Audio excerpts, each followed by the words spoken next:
It's time to turn this into something useful.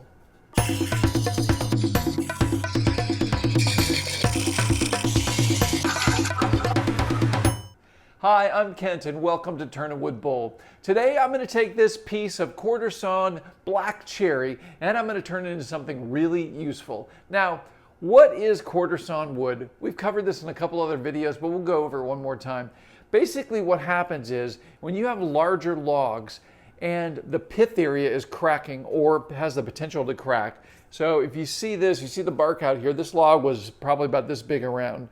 Well, the pith area or the center was down in here. That area is cut out. And what I did is I actually cut around it. So when I cut down this side, there's one nice big bowl blank here, and there's one big bowl blank here. And in the center is this quarter sawn area, both above and below the pith. The pith area gets cut out, it's discarded because it's gonna crack usually, and it's gonna be problematic, so we get rid of it. But we have these quarter sawn sections. So with the pith centered down here, all of the grain is running in this direction, and it's basically sideways. It's the coolest stuff to have. And it basically, when it dries, it just contracts, so it doesn't deform a whole bunch. So it's really great for turning and not getting a lot of distortion. There's a lot of advantages for using quarter sawn wood. So I have this little piece, this little cut off wasted section, and I really want to do something with this. And I have something else going on at the same time. A while ago, my succulent plants were getting a little leggy, meaning they're growing a little taller than they should be, probably because they're not getting quite enough light. I probably should relocate them and give them a little bit more light. So what happened was I could actually trim off some of the long sections of the succulent and take the leaves from those sections and just simply place them in dirt. This is just a plastic lid, a recycled lid. And I lined this with soil, and I basically placed all of the leaves from those cuttings on this and just watered it occasionally. And when I say occasionally, I sprayed it with a water bottle maybe once or twice a month. That's it. And those little leaves will actually create roots and start a whole new plant. It's the coolest thing ever. And it's super low maintenance because, as you know, if you've watched my channel, I don't have a green thumb. And succulents are the best plant for people that don't have green thumbs because they're really hard to kill.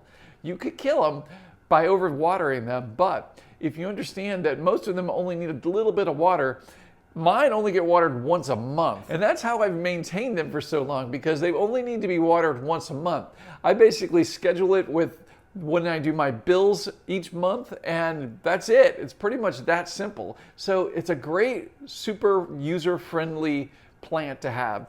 Now, the cool thing is these little shoots have shot up and they need a home.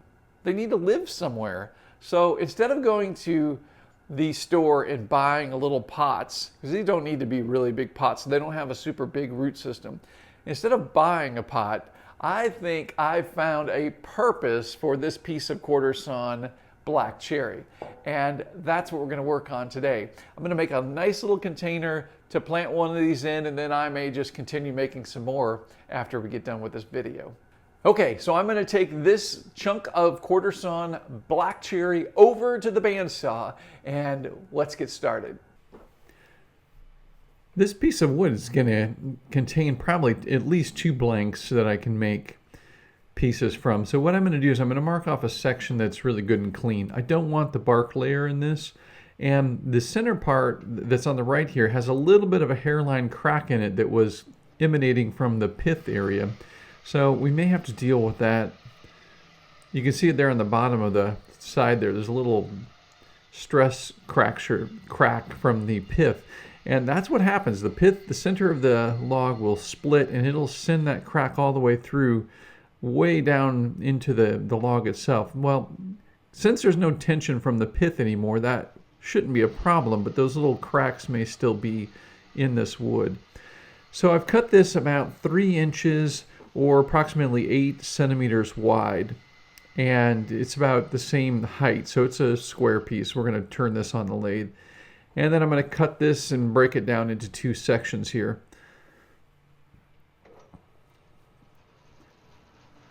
This gives me a couple blanks to work with.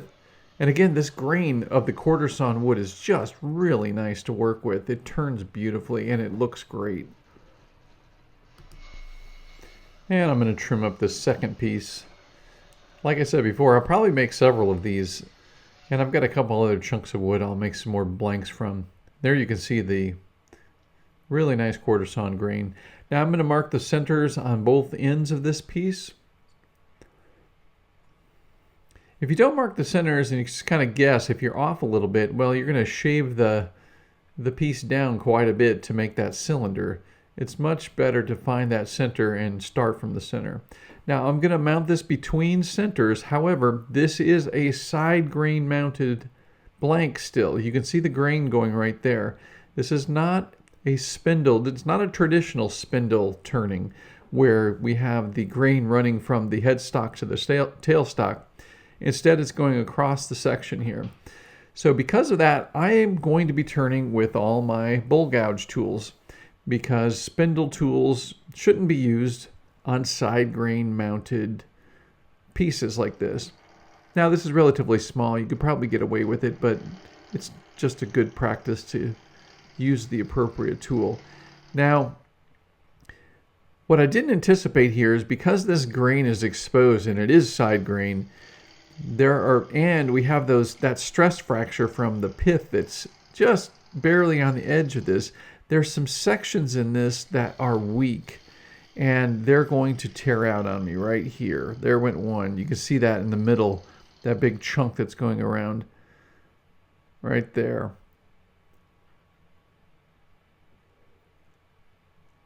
So there's a couple things happening. I've got my bowl gouge is not as sharp as it could be.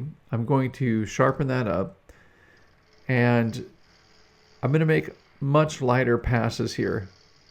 Having a little trouble getting the bowl gouge started there because of the irregularity of the log itself. So just go light and make light passes. I was getting a little aggressive there initially, and that also helped contribute to pulling out some of those side grain fibers. Now, size-wise, this piece is going to be about 2 inches wide or 5 centimeters and about 3 inches tall or about 7.5 centimeters tall. Just to give you an idea of how big this piece is. It's not very big. And what's nice about that is you can use almost anything you can find as far as the wood stock. You can come up with all sorts of different pieces that would be able to be turned into a shape like this. It's taking a little bit longer because I have that side grain and I really don't want to tear out any more of it. You can see how thin the cut is there. And this is how you deal with problematic wood or wood that's going to be temperamental and have tear outs. Now, I've shared this story before, but I actually had one of the best lessons possible when I first started out turning. I had acquired an old pecan log that was dried out and punky, and the beautiful thing was I didn't know any better. And it was super hard to turn on, but I didn't know that because I didn't turn any other wood prior to that. So I learned with this very difficult wood. Here I'm changing the supported grain cut direction to see if that will help reduce the tear out.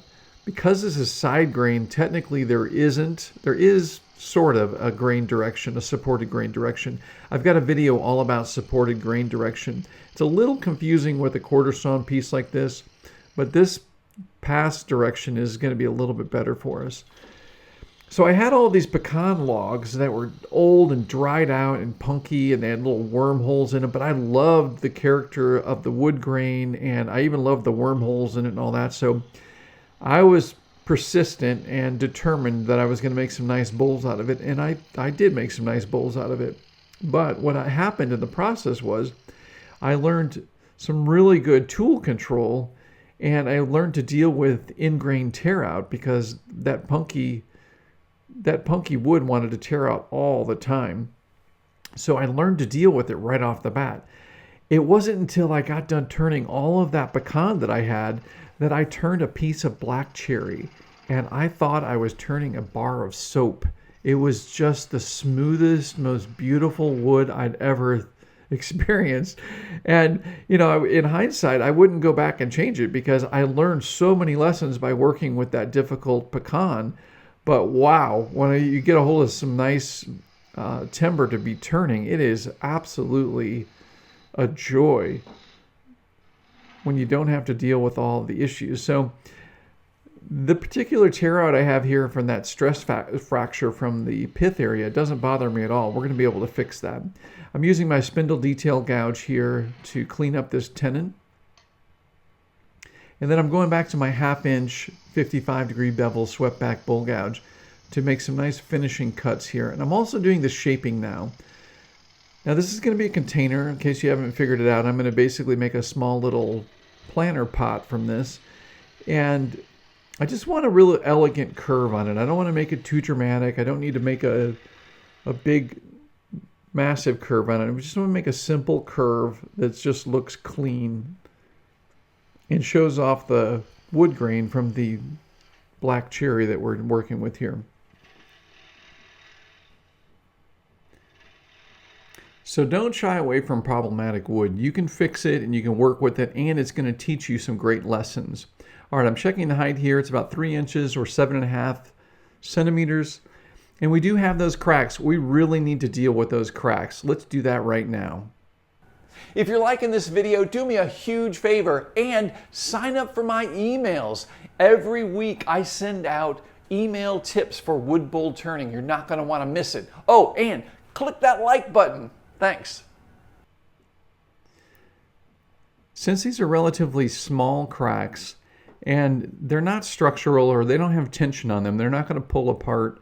We're basically just going to use a filling technique. If you saw my video about how to deal with cracks in your bowls, you'll know this one, and if you've tried it, this one is a really cool trick. You would think it wouldn't work, but if you just simply press a little bit of glue into those cracks and then very quickly sand with the grain of the wood, and what happens is that sand or the sanding is basically cauterizing the glue and adding dust to it, so it just blends right in.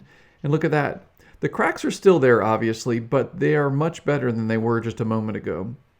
Okay, so with that complete, I'm going to turn this around and mount the blank into my 4-jaw chuck using the tenon that we created. It's always a good idea to bring that tailstock up for some added support with any turning. I'm going to basically be shaping the top of this and reducing some of that material. It's just good to have it there. We don't want to snap this off at the tenon down at the 4-jaw chuck. So with the tailstock in place, it really helps support that. Also, the cut that I'm using right now into the headstock is going to make it a little more supported, so it's not going to break off the tenon. Now I'm going to shape the top of the rim, and then I'll remove the rest of the material here to make that surface pretty much level for our next step and what we'll be doing next. Now the tailstock is kind of getting in the way, so we'll pull that off now that we've got most of that taken care of.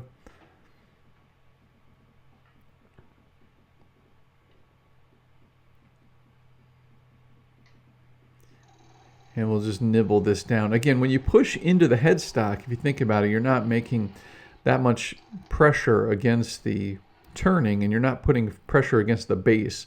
I'm using my spindle detail gouge here to make a little nub here as a starting point for what we're going to be doing next. Now, using the dividers, I'm going to determine how wide I want the interior to be, and that looks about right. And I'll use that to go over to my Forstner bits and find a Forstner bit that's about the same size. And that one's going to do the trick.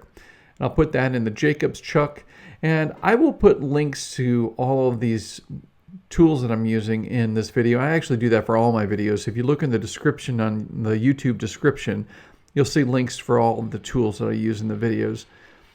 Now the trick with this is the Jacob chuck will spin in the tailstock, so you have to hold it. You see my left hand there holding it so it doesn't spin. And just go slow. Let the Forstner bit do the work and make sure the material is coming out like you're seeing here. If you rush it, you can overheat it and burn the inside of that, and we don't really need that. So you take a little time, pull it out, make sure you get all the loose material out, and then go a little bit deeper.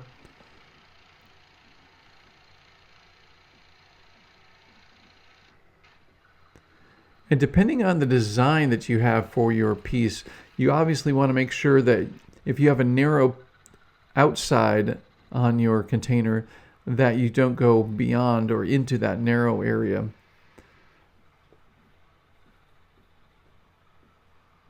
And the bottom of mine is a little bit narrow, so what I need to do is I need to check and make sure that I don't go too deep here. So I'm using the dividers to take that measurement, and then I'll just visually look at it from above and say, well, probably about right there. I don't want to go deeper than that. And that's 2 inches or about 5 centimeters. And I know approximately where that is on the shaft of the Forstner bit. So I just won't go down below that. And I put a little mark there on the shaft, you can see. I'll bring that down to that depth, and that'll be it. I'm not going to go any deeper than that. Okay, so we've pretty much got the shape for our container. It's ready to go. Now I'm going to sand this. I'm starting at 180 grit, and I'll work all the way down to 400 grit.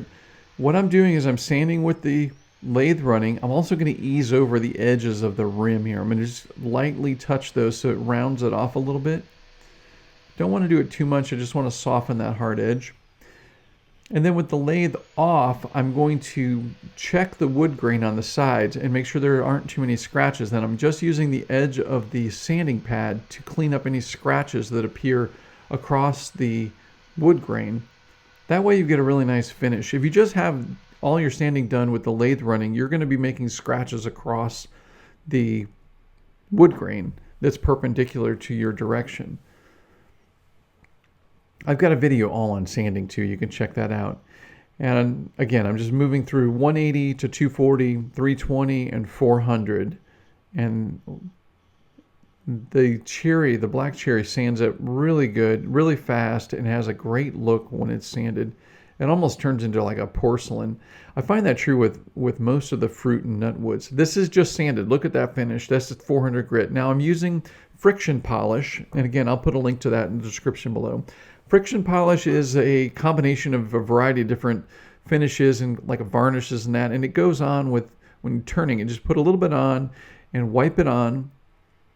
Make sure you cover everything.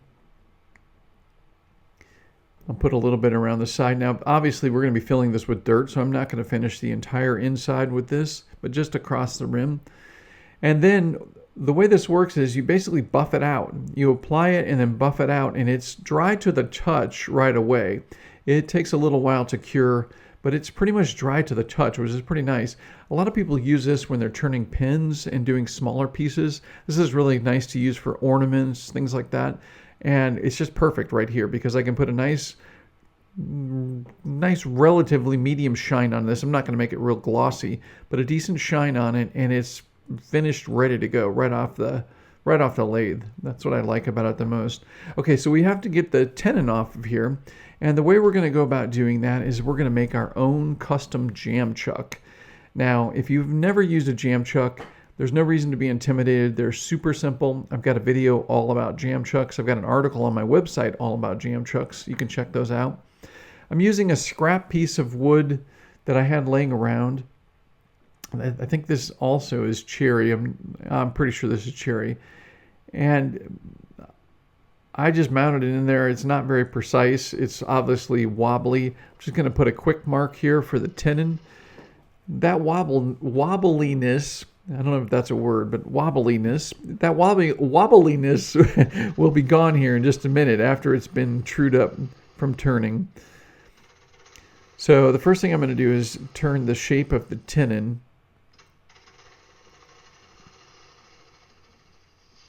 And again, I'm using everything in this video is with my 1/2 inch swept back bull gouge, and then this is the spindle detail gouge. I use that for the tenons.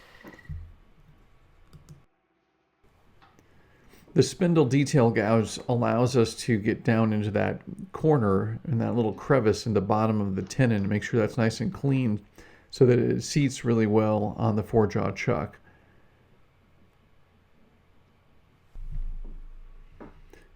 Okay, so now we reverse the jam chuck and place it in the 4-jaw chuck. Again, this is not really trued up. We don't have to be really technical or accurate here. This is going to be a little wobbly at first, but as soon as we make a few passes, it's going to straighten out very quickly. And then it'll be all trued up. So I'm going to clean out the side here. Again, I'm using my 1/2-inch bowl gouge.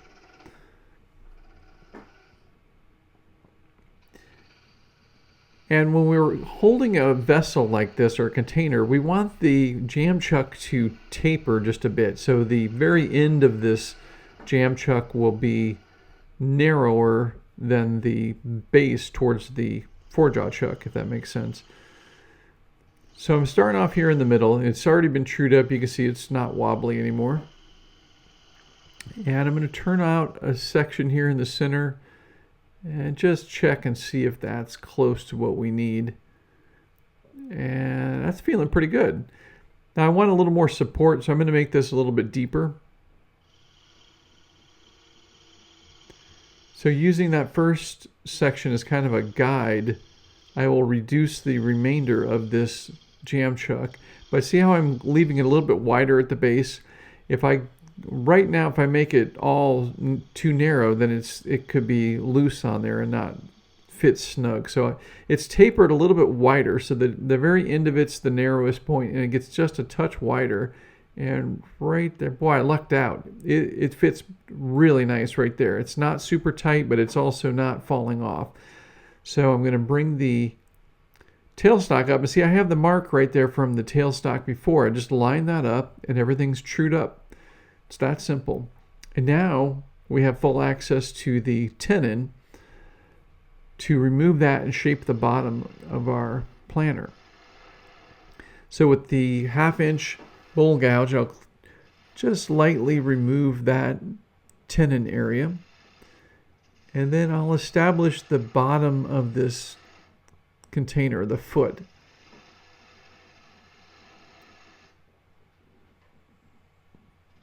That's looking pretty good. Now I'll reduce the nub here just a little bit.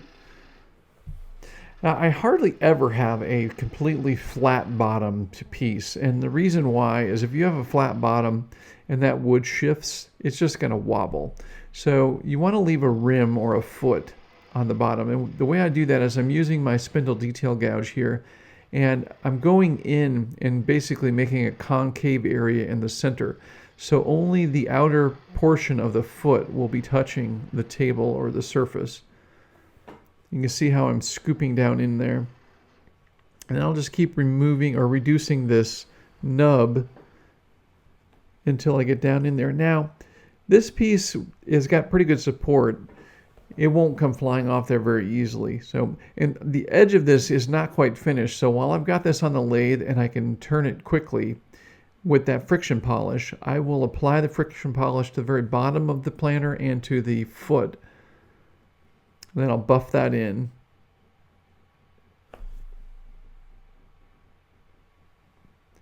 And it's basically you just apply a little bit and buff it, and it's done. It's dry to the touch and ready to go.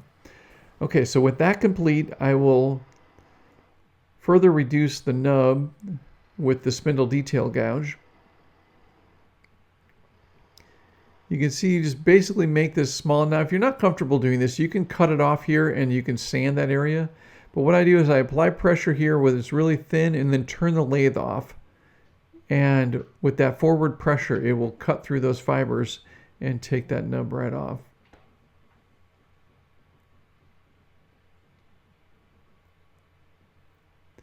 And there we have it. That's looking pretty good. Now there's one more thing I need to do. This probably won't hold water very well, and if it stays wet inside, it could get nasty. So what I'm going to do is I'm going to line the inside with epoxy. Now, I get this question a lot, and I'm guessing that I'm probably going to get this question if I don't address it right now.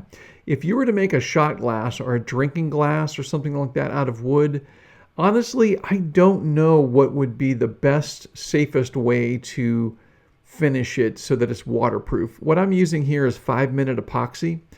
This is a plant, and it's not an edible plant, so I'm not real worried about if this becomes toxic at all. Most finishes, most applications like this, once they're dry, they're not toxic anymore. What I'm going to do with this epoxy is I'm going to line the inside of the bottom so that there's just a nice coat of that, and that's going to prevent the water from this plant from soaking in. Now, again, this is a succulent, so the water that's going to be used on this is very minimal. The actual instructions for most of my succulent plants are, ready for this? 1 tablespoon of water. Now, I don't know what that is in metric. It's milliliters, but it's not much. It's like a spoonful. A couple spoonfuls is what a tablespoon is, basically. And that's per month. That's all the water these plants need. That's why they survive, because normally with most plants, I just forget to water them. When you forget to water this one, it's actually okay. Now I've got a little bit of the 5-minute epoxy on the rim of this. That will wipe right off of there. So what I'm doing is I'm just using a couple toothpicks and putting that down in there and just making sure it coats the whole bottom. Now back to what I was saying, if you're going to drink out of this, honestly, I don't know what you would use. You would probably use like a marine epoxy or something like that, but you're going to need something that's going to coat it so that the liquid is not soaking into the wood itself. Now I've got to take a little bit of time and kind of move that epoxy around so it coats the bottom of this container. That's looking pretty good. So what I'm going to do is I'm going to let that set and dry. I'm going to give it a good hour or so. It'll be good and hard at that point. You could just wait overnight if you want. But at this point, I'm pretty much ready to plant this succulent plant. So I put some dirt in the pot, and I'm going to pick out the winning plant. There it is. And we're going to go ahead. You can see the dried up leaf there. That's what this thing sprouted from. It's such a cool thing. It's really worth doing a little bit of research on if you haven't dealt with succulents before. And that's looking pretty good. Look at the wood grain on this little chunk of cherry, this pot. Look at that. I just love these little things. And what's so cool is this can be sitting around and you can just enjoy it all the time. It's a fun project. This is a great profitable project too if you want to sell these. So there we have it, a beautiful little pot for a succulent plant. I'm sure there's other plants that could go in here as well, but I'm using this for this little succulent starting or shoot that I've got here. I don't even know what you call it. You know, I don't have a green thumb, remember? So I don't know. Anyway, hopefully this will survive. And I needed to make a few more of these because I got a bunch of these other guys already started. So I think this is really fun because you've got this beautiful piece of natural timber that can be sitting in a windowsill that you get to see all the time. And it's completely functional. And not only that, it has a living plant inside of it now. And I love that. The other thing that's great about this project is it utilizes those scraps, those little pieces that come from larger bowl blanks, or when you're trimming logs to make bowl blanks, there's usually some leftover pieces. And this is a great project to utilize some of those scrap pieces of wood. This is a beautiful piece of wood. You would never know it's a piece of scrap wood. So I hope you've enjoyed this project, and I hope that you make one of these yourselves. Leave me a comment below and let me know if you're going to make one of these either for yourself or maybe as a gift for someone else. I hope you've enjoyed this video. If you have, do me a huge favor and click that like button below the screen. And remember, check out my website, turnawoodbowl.com. I have tons of information there. You're going to want to check it out. All right, guys, as always, until next time, happy turning.